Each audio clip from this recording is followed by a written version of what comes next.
Ever since the end of World War II, a series of nations arose and grew. Southeast Asia, after the conquest of Japan, brought independence to their motherlands. We are now free from the colonial rule of Spain. This war damages that were left are insane. We'll give you money, 620 mil to be exact, as long as you agree to our Bell Trade Act. Now the US increased import taxes. They're also depleting our natural resources. We'll also lease Clark and Subic Bay for 99 years as our military base. These military bases became a hot topic. Between these two became a source of conflict. You've asked for too much. What are you trying to pursue? Relax, chill out. We'll give it up in 92. The Philippine government became so dependent that they started to welcome Japanese investment, tried to broaden its Southeast Asian contacts, but suffered years after due to Marcos's acts. Ferdinand Marcos is my name. Martial law I shall proclaim. I challenge you in this new election. I won. We Filipinos want your expulsion. Then to Hawaii I shall flee, along with millions of dollars from this country. Now I shall proclaim a new constitution, democracy for this great nation. The Clark and Subic military bases were also unleashed when her power was in place.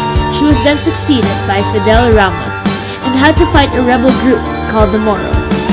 We are the Moro National Liberation Front. Independence from this country is what we want. Ceasefire will give you an autonomous region. No thanks, we still don't want to be a part of this nation. The Abu Sayyaf did not stop fighting. They used terror tactics like kidnapping and bombing. Gloria Arroyo launched a military response, backed up by the United States assistance. To this day, the Abu Sayyaf still haven't stopped. Let's take a trip to Burma or Myanmar today, where problems arose and they struggled to push them away.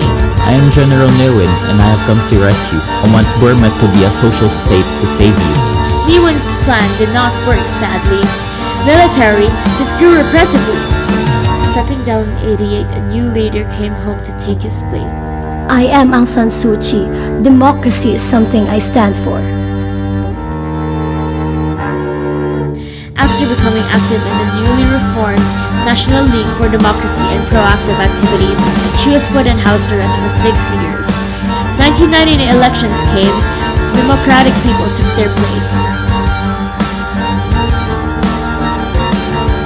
Hooray, hooray! Democracy shall finally take its place.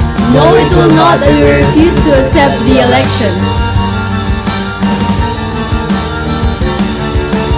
Aung San Suu Kyi was arrested in 1989 and has been in and out of house arrest until 2010. Enough of Burma, let's go to Malaysia.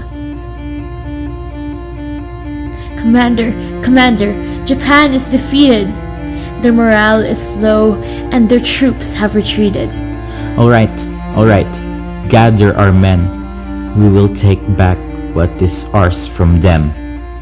The British returned to Malay to try and unite the nation, but they were only met with hate and detestation. Never, never, we will never give in. You can never unite us and never, never will.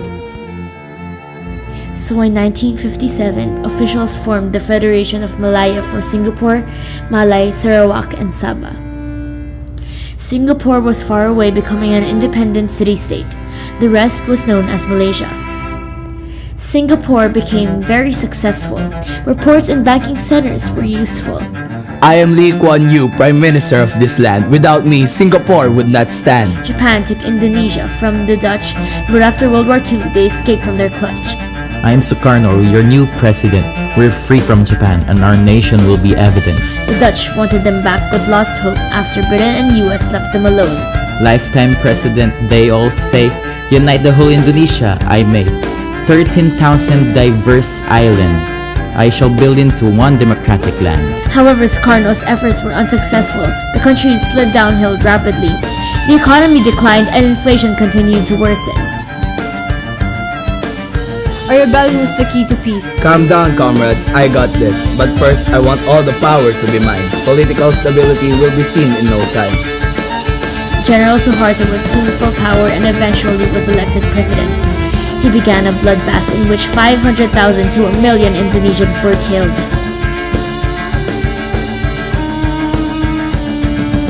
Ha!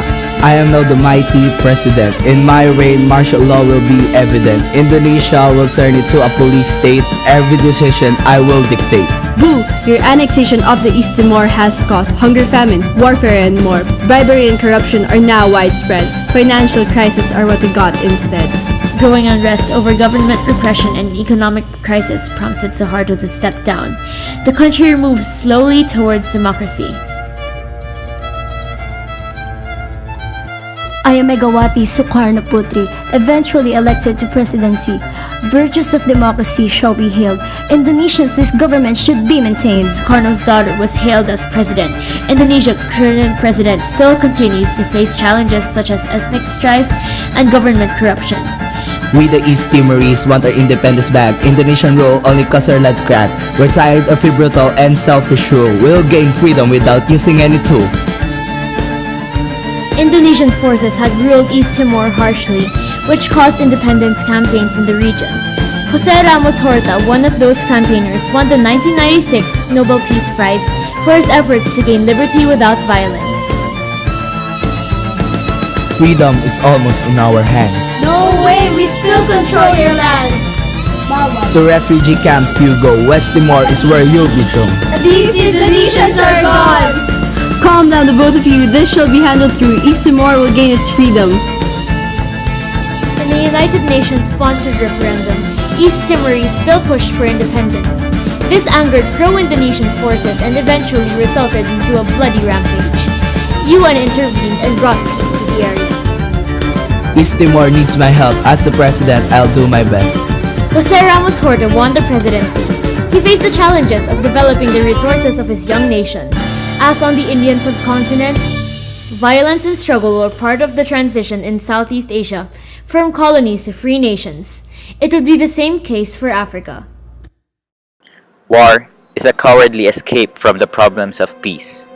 In the conquest of freedom and harmony, countries, particularly in Southeast Asia, met some struggles and oppositions which only ignited the burning flame of unity to achieve a common goal. Unity and solidarity are the backbones of the society. In every walk of life, unity undoubtedly is of great value. In our world today, if we only set aside our individual differences and looked on the bigger picture, the world would have been a better place to live in. In the topic we tackled earlier, the East Timorese united as one in the hopes of gaining independence from the Indonesians. Eventually, they attained liberty without the means of violence. This is just an example of how a collective effort can result into something big, just like how little droplets of water can turn into a devastating storm. Jose Ramos Horta, a prominent leader in East Timor, won a Nobel Peace Prize for being one of the lone voice of his people as they suffered one of the most brutal occupations of the last century. In one of his speeches, he shared these words of experience to the world. Victory be magnanimous, never seek to humiliate the adversary. If he is on his knees, hold his hands. Plead with him to rise up, embrace him. Walk halfway and meet the vanquished ones. Embrace them, invite them to join in a new enterprise of peace, a new future for all. This has been my belief, and in many ways, this has been our practice since independence. Those words of him on mine, one value particularly stands out: cooperation. We are expected to help out and reach out to everyone, in need or not. For us to grow individually and as a nation, teamwork is essential. History itself has shown us that unity and cooperation must exist for any real change to exist.